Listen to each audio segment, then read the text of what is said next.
이쪽 반하고 좀 합쳐야 되거든요. 네, 어서오세요. 일단은 여러분들, 이제, 일단 머릿속에는 변동이 없다고 생각하고 계세요. 변동이 없어요. 왜요? 저희 아침으로 가는 줄 알고. 네. 이미 바꿨어요? 아니, 바꾼 게 아니라. 네.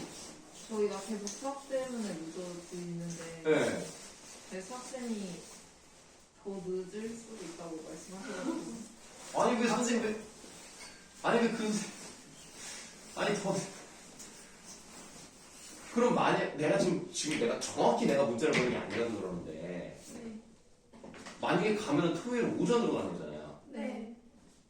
그러니까 니네는 상관없어? 저희는 그게 좋아서. 두고 네. 수업은 여전히. 아 이거 복잡하다 복잡해.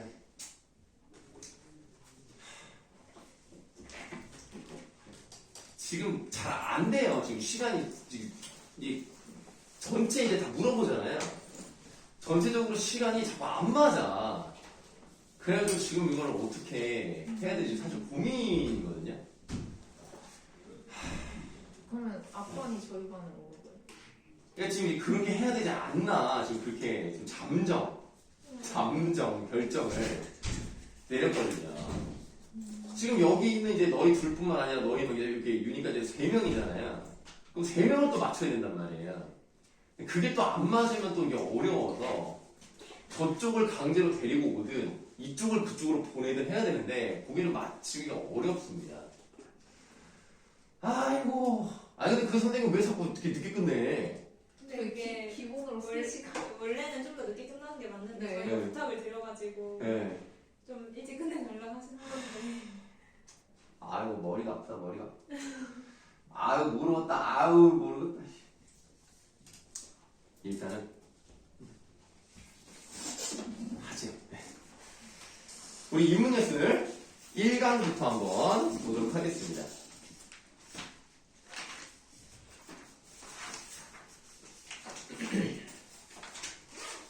그래도 여러분들이 잘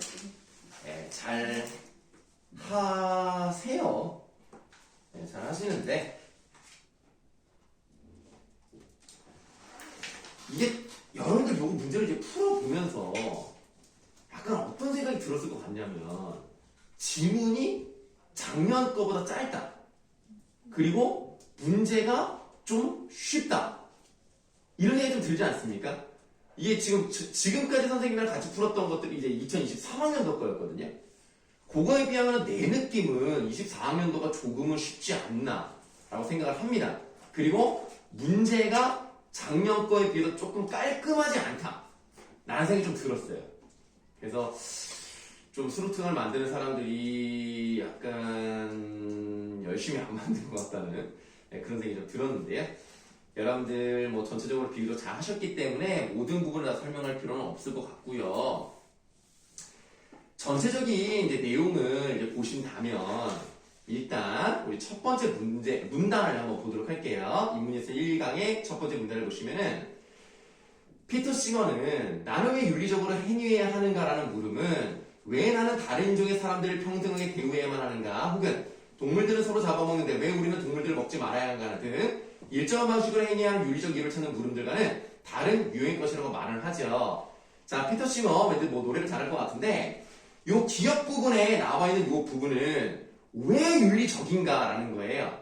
그러니까 윤리적인 이유를 그 자체에 대한 질문을 하고 있는 거죠. 우리가 그 기억에 나와 있는 부분과 그 뒷부분에 나와 있는 두 가지 예를 비교해 봤을 때 뒷부분에 있는 것들은 하나의 윤리라는 테두리 안에서 기준이 정해지면 그것을 바탕으로 윤리 내부에서 해결할 수 있는 문제라면 왜 윤리적으로 행위해야 되는가는 윤리 자체에 대한 물음이기 때문에 뭐라 그럴까? 메타윤리다라고 말할 수가 있는 것이죠. 그래서 이러한 것들에 대해서 이제 피터 싱어가 이제 뭐라고 하는가 이런 것들을 이제 보시면 되겠는데요. 우리가 저 밑으로 내려가시면 이제 마지막 문단을 이제 바로 가도록 하겠습니다. 피터 싱어는 윤리가 우리 자신의 개인적 관점을 넘어서서 불편, 부당한 관망자와 같은 보편적인 관점을 취하도록 요구한다고 봐요. 일단 여러분들 불편, 부당이라는 게 무슨 뜻입니까? 뭐 설마 불편하다 뭐 이렇게 생각하는 건 아니죠? 뭐 uncomfortable 뭐 이건 아니고 이 단어를 모른다고 해도요 문제 맞추는 데는 직접적인 관련은 없습니다만 그래도 단어 뜻은 알아두는 게 좋으니까요 한쪽으로 치우치지 않았다는 뜻입니다. 편견을 갖거나 선입견을 갖거나 또는 어느 하나의 관점만 고집하는 것들 있죠. 그런 게 바로 그러니까 그런 것들이 불편부당한 것과는 관계가 없는 거예요. 그래서 치우치지 않는 관망자이기 때문에 여러분들이 주로 하는 말로 뭐예요? 중립기어 받고 보란 얘기예요. 그래서 윤리는요 나만의 것이 아니라 누가 보더라도 인정할 만한 보편의 법칙과 관련되어 있다는 것이라면 그럼 윤리적으로 봐야 된다는 것은 뭐다? 중립기어 받고 보편적으로 보게 만든다. 이게 바로 윤리의 역할이라고 보는 겁니다. 이게 피터 싱어가 주장하는 거고요. 따라서 피터 싱어는 나는 왜 윤리적으로 행해야 하는가라는 물음에 대해 보편적인 관점에서 수용 가능한 것을 근거로만 행할 것인지 여부를 고민하는 누구라도 아마 적절하게 물을 수 있는 물음이라고 말한다. 그러니까 한쪽으로 치우치지 않고 개인의 것이 아닌 누가 보더라도 인정할 만한 그런 것을 바탕으로 근거를 세운다. 그것이 바로 윤리의 역할이라고 보시면 되겠고 그렇게 물어볼 수 있게 만든다라는 얘기예요. 마지막 문장이 즉 이라고 되어 있기 때문에 밑줄 한번 해보도록 하겠습니다. 그 물음은 행위의 개인적인 근거를 넘어서 보편적인 판단들에만 근거하여 행해야 할 이유들에 대한 물음이라는 것이다. 윤리는 보편적인 판단에 근거해서 이것을 과연 할 수 있는 것인가? 이것은 가능한 것인가? 왜 그래야만 하는가에 대한 물음과 같다고 생각하시면 되겠습니다. 그래서 4번 문제를 보시면 보기 박스를 보세요. A는 수많은 동식물의 죽음과 멸종을 가져오는 댐을 건설해야 하는가? 그러면 댐은 당연히 좋은 점이 있죠. 뭐 인간에게 뭐 이로운 효율적인 좋은 점이 있을 겁니다. 그렇지만 그 반대급부로서 많은 동식물이 죽을 수가 있다는 거죠. 이 두 가지 중에서 무엇을 선택해야 되는가? 요겁니다. 요건 윤리 자체에 대한 문제가 아니죠. 이건 윤리라는 테두리 안에서 어떤 걸 선택해야 되는가의 문제입니다. 그러니까 이건 이제 메타 윤리가 아니고 아까 기업과 같은 윤리가 아니라는 거예요. 그러니까 A는 윤리 자체에 대한 물음을 하고 있지 않습니다. 그렇기 때문에 4번의 답은 1번이고요. 그리고 B는 이렇게 얘기를 하죠. 왜 윤리적으로 행해야 되지? 라는 것에 대해서 아까 우리가 맨 마지막에 밑줄친 부분 있죠? 보편적인 판단에 근거해서 하는 거. 그거랑 관련된 보기 2번이기 때문에 2번은 맞다고 볼 수 있겠습니다. 4번에 1번이 답이다. 라고 말씀을 드리고 지금 나머지 부분들은 물론 뭐 답을 안 보낸 사람도 있어요. 있는데 네, 좀 보내주시면 참 좋았을 텐데 안 보냈어요. 그래서 일단은 보내주신 사람을 바탕으로 했을 때 1번, 2번, 3번은 다 맞으셨고요. 4번만 틀리셨기 때문에 4번을 좀 설명을 드렸습니다. 윤희는 나중에 한번 풀어보세요. 네. 자, 혹시 뭐 인문예술 1강에 대해서 질문하실 거 있으면 물어보시고요.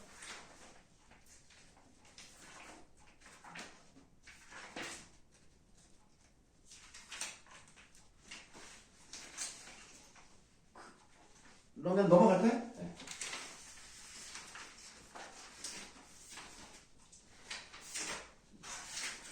(111쪽) 사회문화 1강 가시겠습니다. 요거는 좀 쉬웠어요. 좀 쉬웠는데 맨 처음에 매스 커뮤니케이션의 설득 전략 중 하나인 위협 소구란 말이 나왔습니다.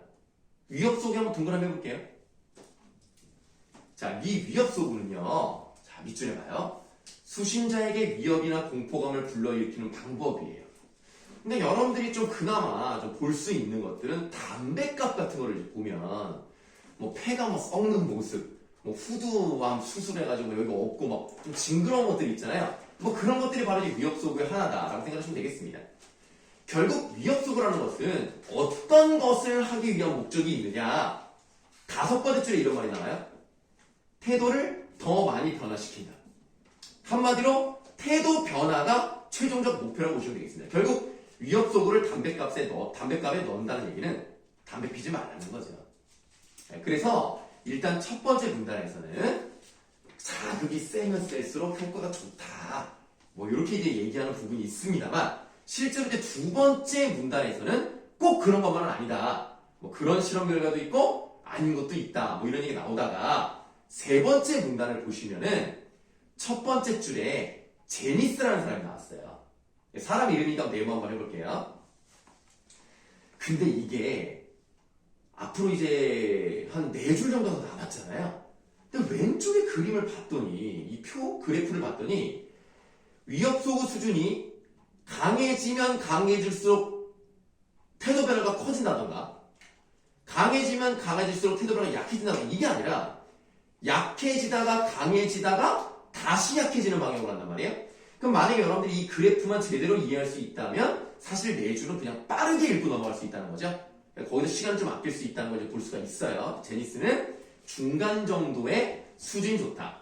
그럼 제니스가 어떤 것에 중점을 뒀느냐? 위협 소구의 수준을 중점으로 연구를 한 거예요. 수준, 중간 정도의 수준. 그런데 그 다음 문단에 로더스 나왔네요. 로더스 네모하시고 이것도 오른쪽에 표가 자세하게 나와 있기 때문에 시간을 좀 아낄 수가 있어요. 위협 소구 구성 요소가 3가지가 있습니다. 유해성 크기, 발생 가능성, 권고된 방법의 효율성 이 3가지가 구성 요소가 되겠고요. 만약에 이 3가지가 뭐 하나라도 이루어지지 않으면 아무래도 그 다음 부분에 영향을 미치게 될 텐데 인지적 평가 과정을 통해서 뭐 심각성, 위험 노출, 대처방의 효율성 이런 것에 대해서 뭔가 평가를 거친 후에 방어 동기가 생기면 태도 변화가 일어날 것이다. 이런 얘기를 하고 있다는 걸 볼 수가 있습니다. 그래서 만약에 이 3가지 중에 하나라도 잘 일어나지 않는다면 태도 변화가 일어나는 데는 좀 도움이 되지 않을 것이다. 이런 얘기가 나와 있다고 보시면 되겠습니다. 다음 쪽, 다음 문단. 자, 112쪽의 4번째 줄을 보시면은 위협 소구와 관련해서 또 고려해야 할 또 하나의 요소는 설득의 상황에서 위협 소구가 손실의 차원에서 제시된 것인지 이득의 차원에 제시될 것인지이다. 손실의 차원에서는 어떤 행동을 하거나 하지 않음으로써 자, 지금 우리가 손실의 차원이 나왔어요. 손실의 차원은 어떤 행동을 하거나 하지 않음으로써 기회를 잃어버리든지 아니면 부정적인 결과가 많이 나타날 것인지 증가할 수 있는 것인지에 대한 것이 이제 바로 손실의 차원이고요. 이득의 차원이라는 것은 기회를 얻을 수 있고 부정적인 결과가 감소하는 것이 이득의 차원이다 라고 이제 보시면 되겠습니다. 자, 그러면 우리가 이제 차근차근 1번부터 한번 보도록 할게요. 1번 적절하지 않은 것을 골라보라 그랬는데요. 제니스의 곡선 이론에 따르면 커뮤니케이션 수신자의 태도 변화와 위협 속의 수준은 반비례 관계다. 이게 잘못되어 있는 거죠. X축이 커질수록 Y축이 작아져야 되는데 늘어나다가 줄어드는 방식이기 때문에 뭐 비례라고 말하기도 어렵고 반비례라고 말하기도 어렵고 곡선의 형태를 가지고 있기 때문에 1번이 잘못됐다. 1번이 답이고요. 보기 2번에 로저스는 위협 소구 구성에 대한 인지적 평가 과정이 태도 변화와 밀접한 관련이 있음을 주장하고 있다라고 했는데 로저스가 아까 우리 앞에서 봤던 그 표에 관련된 거잖아요. 3개, 3단계 여기에서 인지적 평가 과정이 제대로 이루어지지 않으면 태도 변화가 잘 되지 않을 것이고 영향을 잘 받으면 태도도 변화가 될 것이다. 이런 게 나와 있기 때문에 2번은 맞습니다. 답은 1번이고요. 3번 문제로 가시겠습니다. 레든이 나와요. 레든은 죽음의 위협을 멀게만 느끼는 10대들에게 그 여러분들이 10대잖아요. 사실 여러분들이 뭐 몇 년 뒤에 죽겠다 이런 생각 안 하죠. 여러분들 아무래도 그래도 뭐 의료기기도 발달하고 뭐 그러니까 앞으로 적어도 60년 더 살겠다 이런 생각 들지 않습니까? 60, 70년. 선생님도 뭐 이제 한 60년 남은 것 같네요. 뭐 어쨌든 간에 여러분들 그 기대되는 그런 수명이 있을 거 아니에요. 그러니까 여러분들은 죽음이라는 건 너무나 멀어요. 내 앞에 있지 않아. 그럼 그건 나에게 별로 위협이 되지 않아. 그럼 뭐가 더 중요해? 피부, 그 다음 친구와의 관계. 이런 즉각적인 결과가 더 중요하지 않습니까? 그럼 지금 레든의 연구는요. 뭐가 중요하냐? 그 계층, 수신자의 특성. 이게 중요한 거예요. 아까 제니스는 뭐야? 수준이었죠. 위협 속의 수준이고 레드는 그게 중요해요. 자, 다음에 힐이 나왔습니다. 힐은 에이즈 예방 광고에 나타난 위협 소개 효과를 연구했는데 실험에서 중간 정도의 수준의 위협 소개 효과가 최소한의 수준이나 강력한 수준의 위협 소개 효과도 높게 나타난다. 오, 풀었네. 그러면 지금 이거를 딱 읽는 순간 누가 생각나야 돼?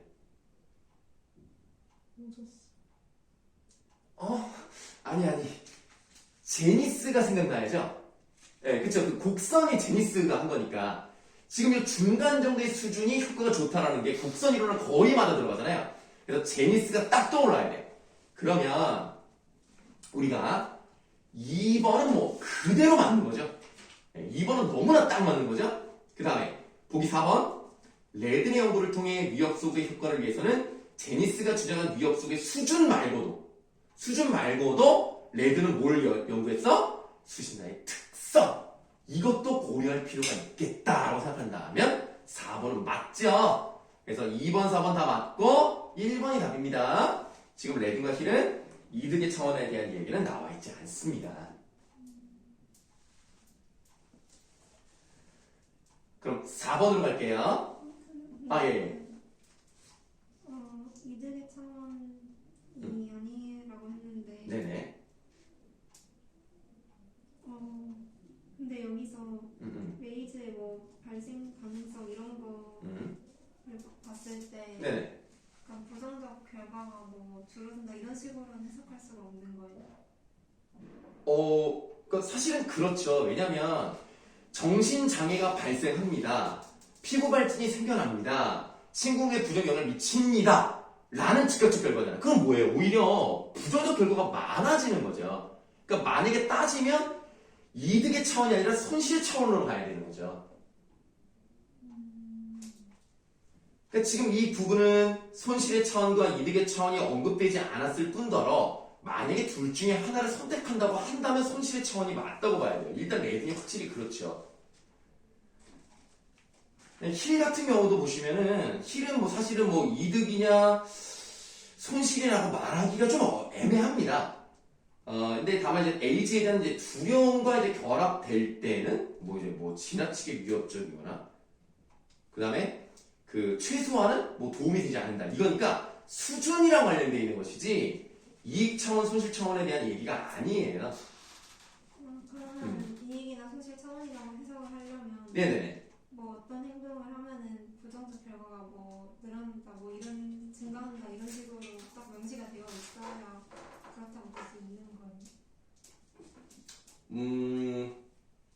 그렇게 명확하게 나오면 당연히 뭐 그렇게 볼 수 있는 거고요. 지금 내가 볼 때는 이 보기 박스에서는 그 얘기를 하고 싶은 건 아닌 것 같아요. 이 레드는 내가 말했듯이 특성, 그 수신자의 특성을 봐야 된다의 중점이 있는 연구고요. 네, 힐은 이제 제니스랑 비슷한 그걸 이제 구체적으로 조금 더 이제 강조하는 그런 구체적 사례로 연구를 한 것이기 때문에 요거는 직접적으로 관련이 있다고 생각하지 않습니다. 그럼 3번은 네. 어떻게 되는 거예요? 그러니까 로저스잖아요. 이번에는 로저스니까 아까 인지적 평가 과정을 거쳐야 되는 그 표가 있었죠. 자, 힐의 연구에서 최소한의 위협 소구는 그 구성 요소가 인지적 평가 과정에서 방어 동기를 유발하지 않은 것이다 라고 했잖아. 그러면 아까 우리가 읽다 말았습니다만 그 힐 부분에서 세 번째 줄을 보시면 이런 말이 나와요. 최소한의 수준의 위협 소구는 에이즈의 유해성이나 발생 가능성에 대해 제대로 전달하지 못해요. 제대로 된 정보를 주지 못하고 있다고요. 그러면 유해성의 크기에 대해서 발생 가능성에 대해서 제대로 얘기를 못하면 인지적 평가 과정에서 위험 노출에 대한 예상이 제대로 되지 않겠죠. 그럼 방어 동기가 안 생기겠죠. 그 말을 하고 있는 거잖아요.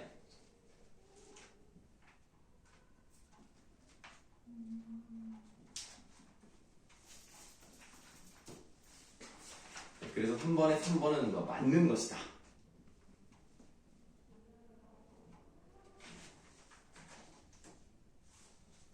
네. 그럼 4번 문제로 가시겠습니다. 자, 4번의 동그라미 가를 보시면은 건전지 분리배출하기, 건전지 수거함 이렇게 나와 있습니다. 이거는 위협소구가 그냥 아예 없어요. 이게 무슨 불안감이나 공포감을 조성합니까? 이건 뭐 전혀 관련이 없죠. 그렇기 때문에 일단 답은 5번입니다. 바로 5번이 딱 나왔으면 돼요. 자, 그 다음에 나를 볼게요. 빙산이 사라지면 지구의 미래 사라진다. 이건 뭡니까? 이거 부정적 결과가 증가하는 거 아닙니까? 그럼 손실의 차원에서 위협소구를 사용한 거고요. 동그라미 달을 잘못 본 사람들이 종종 있더라고요. 여러분들은 이걸 푸는 게 아니라 다른 학교도 풀잖아요. 사라지는 나무의 수가 줄어드는 거야. 그냥 나무가 줄어드는 건 아니야. 사라지는 나무야. 그러면 부정적인 결과가 사라지는 나무인데 그 나무의 수가 줄어드니까 부정적 결과가 감소하면 얘는 이득의 차원이죠. 그래서 4번은 맞아요. 승우야, 풀었니? 그거 다 왜 안 보냈어? 오늘 풀어가지고. 이렇게 바쁘게 나. 저번 주는 잘 보냈더만. 이번 주 수학 숙제가 좀 많았어. 나는 저런 말을 할 때마다 말이야. 그것도 수학 숙제는 중요하고 국어 숙제는 안 중요하다는 뜻인가라는 생각이 든단 수학 말이야. 학원이 먼저 있었어서 시간적으로 배치를 좀 하다 보니까. 알겠습니다. 네. 자, 이 사회문화 쪽에서 질문 있으면 하시고요.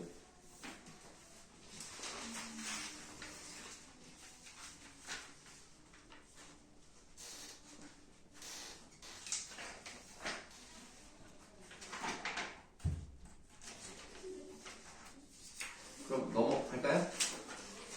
과학기술 1강으로 가시겠습니다. 이건 뭐 선생님은 개인적으로 이 과학기술 문제가 제일 마음에 안 들었어요. 뭔가 문제가 좀 별로 마음에 안 들고, 그 다음에 좀 굉장히 생소한 개념? 저 이거 배웠어요. 아, 그래요? 그래서 이거 뭐 어떤 시간에 이런 걸 배워? 선택 과목 과학기술 사회학. 그럼 뭐 이거 다 맞았어? 네. 와, 훌륭하구만. 훌륭합니다. 네, 역시 정윤 위키예요. 모든 걸 다 알고 있는 우리 자, 이것도 그래도 뭐 나는 뭐 개인적으로 마음에 안 들었습니다만 여러분들은 그래도 잘했네요. 그래도 잘하신 것 같아요. 그래서 우리 거기 세 번째 문단 그 번역이 나와 있는 그 부분 거기를 한번 보도록 하겠습니다. 자, 라투르는 이질적인 행위자들을 연결하여 연결망을 구축하는 과정을 번역이라고 칭하여, 난 이 번역이란 말부터가 번역을 잘못한 게 아닌가 싶어. 이거 설마 영어로 트랜슬레이션이냐? 왜 이걸 번역이라고 했지? 번역. 아, 진짜 그거예요? 네, 번역이. 나 그래서 번역으로 위해서 이게 너무 마음에 안 드는 거야. 와닿지가 않잖아, 이 말이. 왜 말을 이따구로 해석을 좀, 우리말로 좀 다른 걸로 바꿀 수 있잖아. 그냥 다른 의미를 갖는. 책에 똑같이 나와 이거. 시험 아, 보면 그대로. 아, 진짜? 진짜로? 저는 문제 이거 안 보고. 아, 진짜? 네. 너무 신기하다. 참 신기하네. 자, 그래서 번역을 칭해서 이런 행위적 연결망 이론의 핵심에 두었습니다. 번역이 뭔가 일단 밑줄 한번 해볼게요. 서로 다른 이해관계를 가진 이질적인 행위자들이 서로의 목표를 조율함으로써 공동의 목표를 지닌 하나의 연결망을 포섭하는 과정입니다. 그냥 이게 그냥 번역인 거야, 얘들아. 이것만 그냥 번역하면 다른 거 생각 안 해도 돼. 근데 다만 이제 문제가 뭐냐면 행위자가 나왔어요. 지금 선생님 그냥 넘어갔습니다만 행위자에는요 사람만 들어가는 게 아니에요. 심지어는 미생물, 세균, 가설, 기술, 인간이 아닌 것도 다 행위자입니다. 그럼 당연히 이질적이겠죠? 그런데 얘네가 서로의 목표를 조율한다. 난 이 말이 너무 웃긴 거야. 아니, 미생물이 목표를 조율한다는 게 나는 와닿지가 않는 거야. 근데 뭐 그렇다는데 어떻게 뭐 그냥 받아들여야지 뭐. 그래서 공동의 목표를 지닌 하나의 연결과 포섭되는 과정입니다. 이게 번역입니다. 자, 그래서 번역이 주체가 되는 행위자는 반드시 인간으로 한정되지 않습니다. 라투르는 인간 행위자와 비인간 행위자의 번역 과정을 총기를 수여하게 된 사람의 상황에 비유하며 당신은 손에 총을 쥐면서 달라지고 총은 당신에게 쥐어지면 달라진다. 일단 사람이 총을 쥐었어. 좀 지금까지 내 말 안 들었던 나쁜 놈들 막 쏘고 싶잖아. 그리고 뭔가 내가 뭐 이 세상에 내가 뭐 대모하게 된 것 같은 그런 느낌이 든단 말이야. 총도 마찬가지죠. 총이 감정이 없죠. 총은 감정이 없지만 총이 어떤 기계적인 의미로서의 그냥 전시된 작품일 수도 있고 그냥 물건으로 그냥 모여진 걸 수도 있는데 나에게 잡힘으로써 쏘임을 당하는 또는 그렇게 만들어지는 그런 과정을 겪게 되는 그런 것이기 때문에 둘은 다 달라지게 된다. 그래서 밑줄 주체와 객체, 인간과 사물을 분리하여 각각의 본질을 가정하는 인식과는 다른 행위적 연결망 이론의 인식을 드러냈어요. 네, 그렇습니다. 자, 지금 이 동그라미 가 부분을 읽어봤고 번역의 뜻도 읽어봤고 조금 더 한번 보면 성공적인 번역은 더 넓고 촘촘하며 강한 연결망의 구축으로 이루어집니다. 그게 어디까지 가냐면 라투르 말에 의해서 블랙박스까지 간다는 거예요. 그리고 그 다음에 블랙박스 동그라미 하시는데 자, 지금 설명을 좀 잘 들으셔야 되는 게 뭐냐면 번역은요 블랙박스를 향해서 가는 게 아닙니다. 그쵸? 블랙박스를 향해서 가는 게 번역이 아니라 성공적으로 번역이 되면 그런 과정이 갈 수 있는 거지 이것 자체가 목표는 아니라고 보시면 되는 거죠.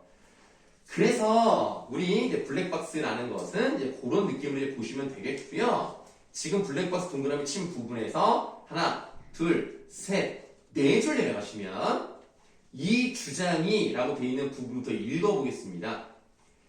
이 주장이 하나의 행위자로서 다양한 행위자와 이어져 연결망을 이루면서 견고한 보편적 진리로 인정될 수 있는 가능성을 시험하게 됩니다. 라투르는 그 다음에 밑줄 해볼게요.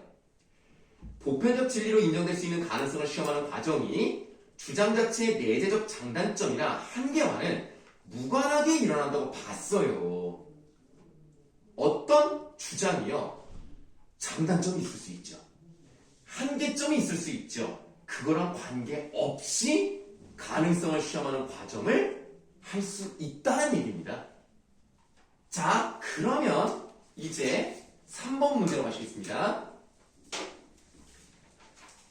아까 열심히 설명드렸던 것처럼 번역이라고 하는 것은 블랙박스가 되는 과정을 말하는 것이 아니기 때문에 4번이 답이 되는 거예요. 그리고 2번, 그리고 5번도 아까 읽었던 부분에 나와 있습니다.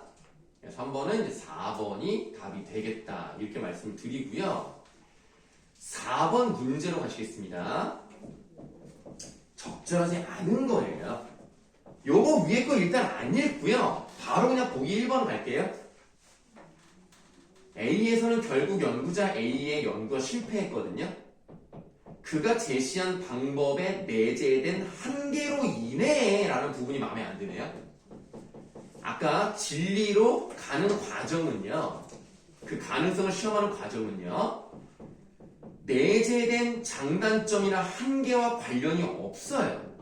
그 한계 때문에 연결만 구축이 일어나지 않았다. 이것도 마음에 안 들죠? 연결망은 구축이 되고 있었습니다. 다만 결과가 좋지 않았던 것 뿐이죠. 연구자 A, 어부들 협조, 그 다음에 수집기도 있고요. 그 다음에 뭐 논문 발표했고요. 그리고 샘플도 나왔고 결국은 실패. 그렇기 때문에 연결망 구축 자체가 일어나지 않았다고 말하는 것은 일단 내재된 한계도 마음에 안 들고 연결망 구축도 마음에 안 들고 이 두 부분이 마음에 안 들기 때문에 1번이 답이라고 볼 수가 있겠습니다. 네, 일단 그 정도 설명을 드릴게요. 이거 말고 이제 질문할 거 있으면 하세요. 2번에 4번에 보기 2번이요? 그냥 2번. 아, 그냥 2번 문제. 예. 3번이랑 4번 선지는 네. 주체라는 말이 틀려서 틀린 거예요. 아, 3번 같은 경우는 그 범위가 총 모두 각각 본질을 그러니까 기술 결정론은 그 총이 중심이고 사회 결정론은 그 범인이 중심, 그 인간이 중심입니다. 그러니까 얘네 둘이 범인과 총 둘 다를 주체로 파악하지 않고 있기 때문에 3번은 답이 아니에요. 그러니까 거기가 그러니까 기술 결정론은 인간 중심이죠. 네. 아니 미안해. 저기 총기 중심이죠. 네. 총기를 중심으로 봤어요. 그 다음에 문화 결정론은 인간을 중심으로 봤다고요. 그러니까. 그러니까 얘네 둘이 다 범인 총 둘 다를 주체로서 파악했다란 말이 잘못됐잖아요. 자, 기술 결정론도 둘 다 주체로 보지 않았습니다. 사회문화 결정론도 둘 다 주체로 보지 않았습니다. 그러니까 그건 잘못됐죠. 3번은 답이 아니고 4번은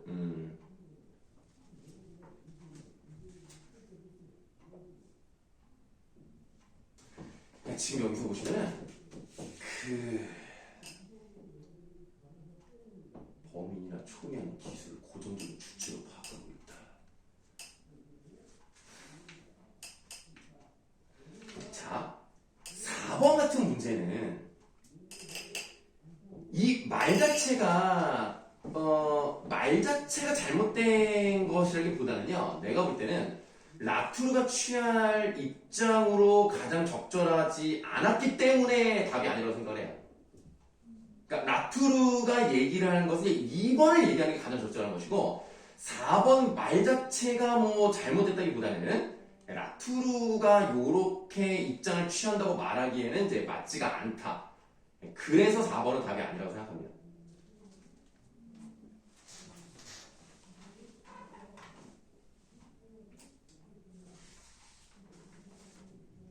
네. 그럼 이제 다른 건 없어요?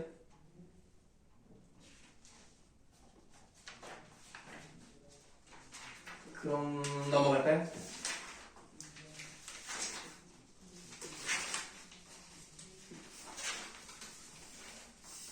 요거는 생각보다 설명이 좀 많네요. 주제통합 1강은 223쪽으로 가시면 되겠는데요. 가문단의 오토메이스 나방에 대해서는 뭐 여러분들이 그냥 안다고 생각하고 저기 날개에 큰 눈 같은 게 생겼다면 그거고 중요한 건 이제 가의 기억 부분이 있죠. 자, 하나의 행동의 근거가 되는 내적 원리를 기술하는 것으로 생리학적, 신경학적 요인 등 어떻게에 해당하는 요 부분은 그러니까 쉽게 말하면 어떤 유전자 때문에, 어떤 호르몬 때문에, 어떤 물질 때문에, 어떤 것 때문에 그렇게 발생을 했을까? 하우죠, 하우. 어떻게 그런 게 나오지? 이게 바로 발현의 원인과 관련되어 있는 겁니다. 어떤 이유로 그렇게 그 과정을 거쳐서 신경학적으로 과정을 거쳐서 이런 게 나온 것인가? 자, 다른 한 유형은 행동의 진화에 관한 것을 기술하는 것으로 왜요? 왜? 왜라는 것은 왜 그렇게 행동을 했지? 왜 유전적으로 그렇게 진화를 했을까? 아, 자기가 이렇게 하니까 살아남기가 좋았구나. 이거를 안 하면 잡아먹히는 거고 하니까 살아남을 확률이 높아지더라. 그러니까 했구나. 그게 바로 형성원입니다.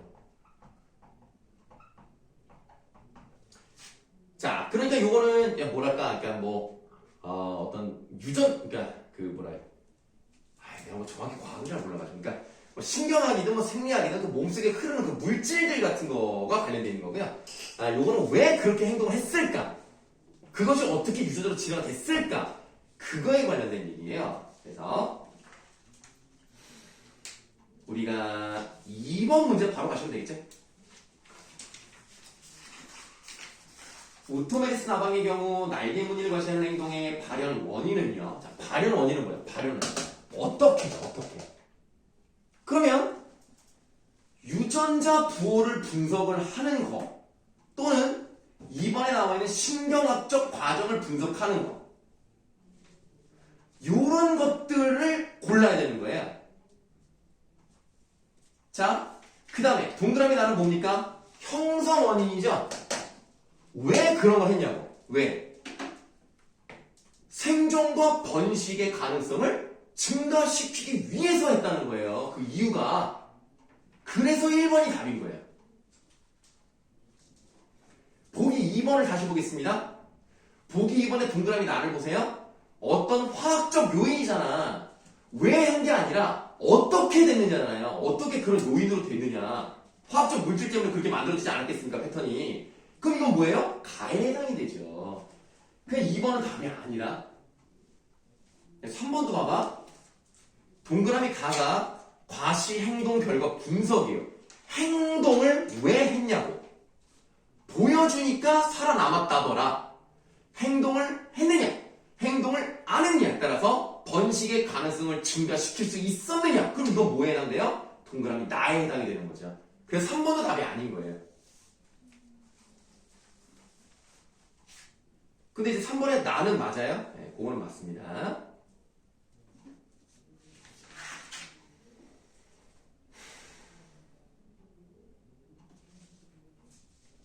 자, 그럼 이 문제는 일단 넘어가도록 할게요.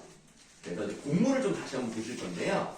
공문의 나문단을 좀 보시면은 다윈이 나왔네요. 선생님 개인적으로 다윈을 참 좋아합니다. 다윈은 참 머리가 좋았던 것 같아요.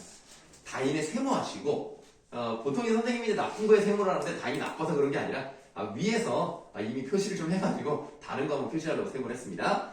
자, 다윈의 인간과 동물의 감정 표현에 대하여에 따르면 자, 밑줄 하세요. 인간과 동물의 감정 표현은 학습된 것이 아니라 선천적인 유전된 것이라고 봅니다. 역시 이제 다윈은 유전적인 거에 대해서 좀 중점을 많이 뒀던 것 같습니다. 두 줄 내려가셔서 오른쪽 끝부분에 이러한부터 한번 읽어보겠습니다. 감정과 감정 표현의 보편성은, 그러니까 전 세계 사람들이 어떤 감정을 가질 때 그것을 표현하는 게 비슷한 거야. 기분이 좋아? 입꼬리가 올라가면서 웃어. 기분이 나빠? 입꼬리 내려가면서 찡그려. 그러면은 좀 비슷비슷하니까 왜 그렇게 되냐면 밑줄 인간이 다양한 상황에서 신속히 대처하는 데 도움이 되는 방향으로 진화한 것으로서 효율적인 의사전달 체계의 역할을 한다는 것이다. 어떤 사람이 웃고 있어. 그럼 나한테 맞장을 쳐주면 돼. 어떤 입꼬리 내려가 있어. 그럼 위로해주면 돼. 그러기 위해서 빨리빨리 판단하려고 그렇게 발전을 했다.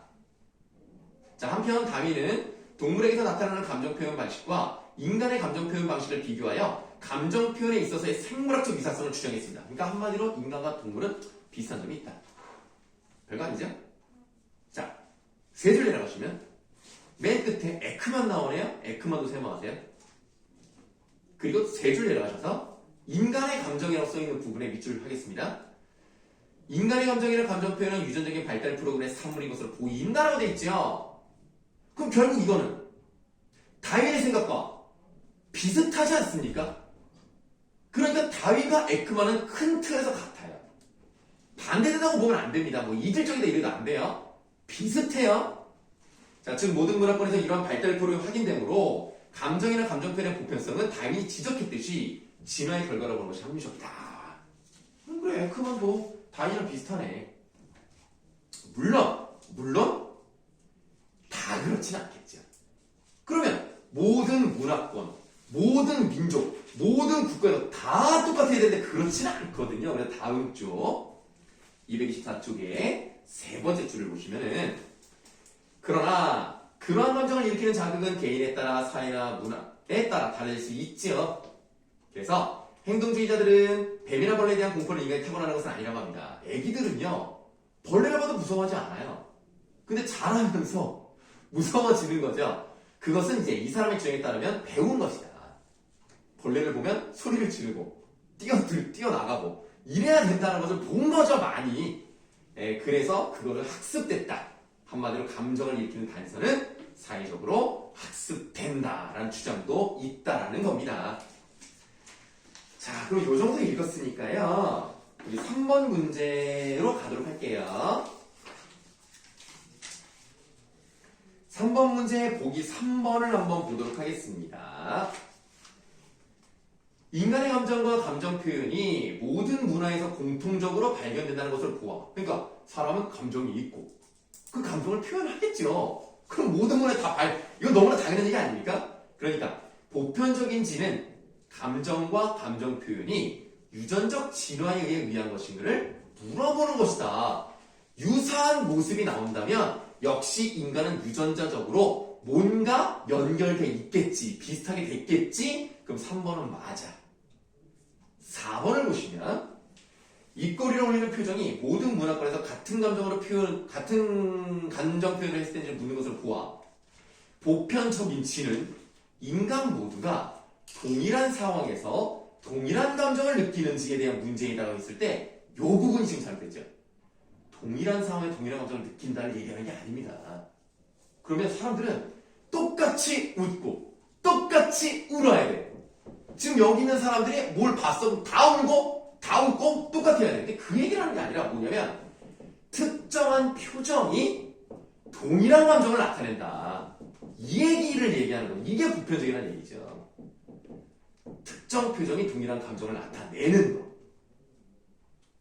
아까 얘기했지만 입꼬리 올라간다 기쁘구나, 입꼬리 내려간다 슬프구나, 뭐 이 미간을 찡그린다, 뭔가 뭐 이제 지저분하거나 뭐 혐오스러운 걸 봤구나, 뭐 이런 느낌, 그런 걸 얘기하는 거예요. 동일한 상황에서 같은 감정을 느끼는 걸 얘기하는 게 아닙니다. 3번에 답 4번이고요.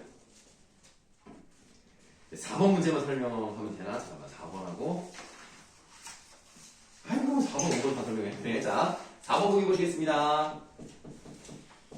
프리드룬드라는 사람이 나왔어요. 이름이 좀 어렵네요. 이 사람은요, 표정이 단지 대인관계에서 감정을 밖으로 흘려보내는 신호로 작동한다는 것은 잘못된 생각이라고 주장을 해요. 표정은요, 행동상의 의도를 드러내는 기능을 하며 주변 사람에게서 영향을 받습니다. 프리드룬드의 견해에 따르면 감정과 표정 사이의 1대1 관계는 존재하지 않습니다. 이 감정은 이 표정이다? 이건 아니에요. 자, 여기 지금 무슨 얘기가 나와 있냐면 분노의 감정을 얘기했어요. 뭐 여러분들이 글로리를 보시지는 않았겠죠? 19세니까 보시면 안 되는데 요즘 글로리가 아주 난리입니다. 아주 그냥 난리인데 문동원이 나온단 말이에요. 성애가 문동원인데 그 문동원이 그렇게 학교 폭력을 당했을 때 그거에 대한 이제 복수의 감정을 표정으로 드러내지 않거든요. 되게 철저하게 냉정하게 계획을 세워서 하나하나 하고 있단 말이야. 분노의 감정이 있지만 그것이 공격적인 표정으로 나오지 않아요. 오히려 문동원 같은 경우는 냉철한 표정으로 나온단 말이에요. 그러니까 동일한 감정이 동일한 표정으로 나온다는 것은 잘못된 것이다 라는 주장이 바로 프리드룬드의 주장이라는 얘기입니다. 그래서 뭐 사회적 위축, 복수 이런 냉담한 계획과도 관련될 수 있는 거고요. 화를 내는 어그레시브한 그런 표정을 지으는 것도 물론 분노일 수 있겠습니다만 그건 이제 감정과 일대일로 대응하지 않는다 이 얘기를 하고 있는 겁니다. 그래서 보기 3번이 답이죠. 표정은 보편적이라기보다는 개인 처한 사회적 상황에 따라 다를 수 있다. 뭐 이럴 수도 있고 저럴 수도 있는 거거든요. 3번이 답이 되겠다. 이렇게 말씀을 드리도록 하겠습니다.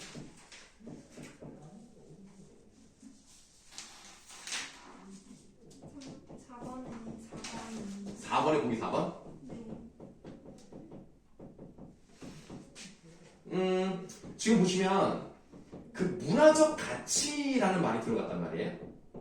즉 감정을 유발하는 자극은 문화적 가치와 관련됐다. 이 얘기는 아까 우리가 본문에서 본다면 뭐 예를 들면 뭐 벌레라든가 이런 걸 뱀을 봤을 때 뱀을 오히려 뭐 숭상시하고 뱀을 뭐 오히려 몸에 감는 걸 좋아하는 문화가 있다면 그러면 어떤 감정이 뭐 공포의 감정이 나타나지 않겠죠.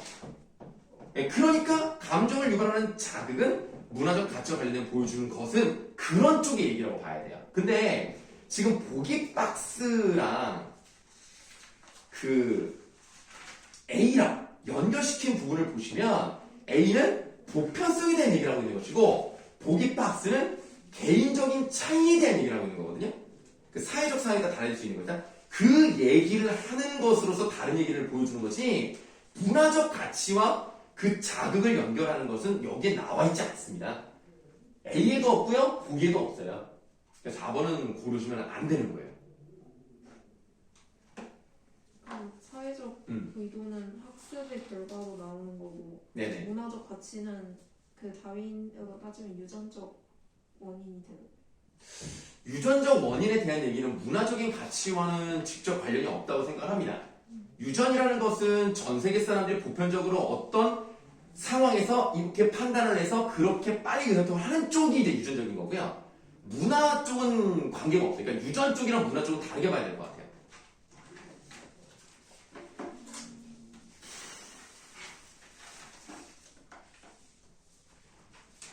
그럼 이제 5번으로 이제 갈게요. 5번은 뭐 당연히 1번입니다. 네. 이건 뭐 아까 설명드렸죠. 뭐 요거는 1번이 너무나 당연해서 예, 뭐 설명드릴 것은 없는 것 같고 5번 지금 보기 5번은 아까부터 계속 말씀드렸던 부분이죠. 네, 그래서 5번도 뭐 이건 설명드릴 게 없을 것 같습니다. 그 네. 4번이에요. 네, 4번 문제. 네. 네. A는 A는 약간 보편적인 그런 거에 대해서 다루고 있고. 네, 그렇죠. 거기는 개인적 차이에 대해서 다룬다고 했잖아요. 네, 뭐 그렇죠. 그 문제에서 이렇게 나와 있으면 뭐 A와 관련하여 이거는 그냥 개인적 차이에 주목해서 그거를 설명한 편지를 보내면 되는. 그런 문제라고 생각합니다. 그러니까 지금 A와 관련해서라고 나와 있습니다만 A는 보편적인 거라는 얘기를 하는 것이고 보기는 이제 개인의 상황, 개인의 사회적 상황을 얘기하는 거니까 두 개를 꼭 연결시켜서 두 개가 콜라보를 해야 된다는 건 아니고요. 얘는 이런데 얘는 이러니까 두 개를 대비하는 거도 지금 이 문제에서는 관련하여로 낸 것 같습니다.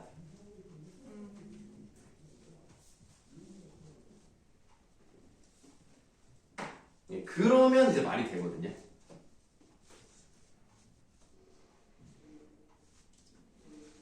그러면 이제 됐나요? 이거 힘들었다. 자, 그러면 이제 독서만 설명해도 벌써 시간이 늦게 갔네. 자, 그럼 좀 쉬었다가 우리 언매 한 문제 딱 설명드리고 그 다음에 문항으로 들어갈게요. 쉬는 시간.